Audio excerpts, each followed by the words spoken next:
اعوذ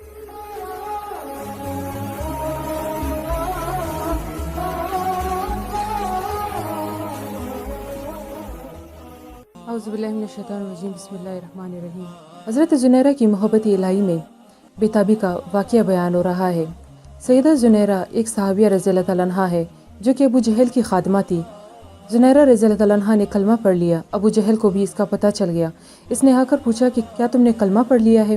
تو فرمانے لگی کہ ہاں۔ حضرت زنیرہ بڑی عمر کی تھی، مشقتیں نہیں اٹھا سکتی تھی، مگر ابو جہل نے اپنے دوستوں کو ایک دن بلایا اور ان کے سامنے بلا کر اس بڑھیا کو مارنا شروع کر دیا، لیکن وہ برداشت کرتی رہی کیونکہ وہ تو اللہ تعالیٰ کے نام پر اس سے بھی بڑی تکالیف برداشت کرنے کے لیے تیار تھی۔ جب ابو جہل نے دیکھا کہ اتنا مارنے کے باوجود بھی اس کے زبان سے کچھ نہیں نکل رہا تو اس نے زنیرہ رضی اللہ تعالیٰ عنہ کے سر پر کوئی بھاری چیز دے ماری، جس سے زنیرہ رضی اللہ تعالیٰ عنہ کی بینائی زاہل ہو گئی اور زنیرہ رضی اللہ تعالیٰ عنہ نابینا ہو گئی۔ اب انہوں نے مذاق اڑانا شروع کر دیا، کہنے لگے دیکھا ہمارے بتوں کی پوجا چھوڑ چکی تھی، لہٰذا ہمارے معبودوں نے تمہیں اندھا کر دیا، مار برداشت کر چکی تھی، مشقتیں اٹھا چکی تھی، یہ سب سزائے برداشت کرنا آسان تھا۔ مگر جب انہوں نے یہ بات کہی تو زنیرہ رضی اللہ تعالیٰ عنہ برداشت نہ کر سکی، چنانچہ فوراً تڑپ اٹھی۔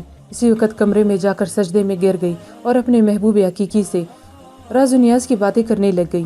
عرض کیا کہ اے اللہ، انہوں نے مجھے سزا دی ہے تو میں نے برداشت کیا، وہ میری ہڈیاں بھی توڑ دیتے، وہ میرے جسم کو بھی چلنی کر دیتے تو میں یہ سب کچھ برداشت کر لیتی، مگر تیری شان میں گستاخی کی ہے، میں اس کو برداشت نہیں کر سکتی۔ وہ تو یوں کہتے ہیں کہ ہمارے معبودوں نے تمہاری بینائی چھین لی ہے۔ اے اللہ، جب میں کچھ نہیں تھی تو نے مجھے بنا دیا، بینائی بھی عطا کر دی، اب تو نے ہی بینائی واپس لی ہے۔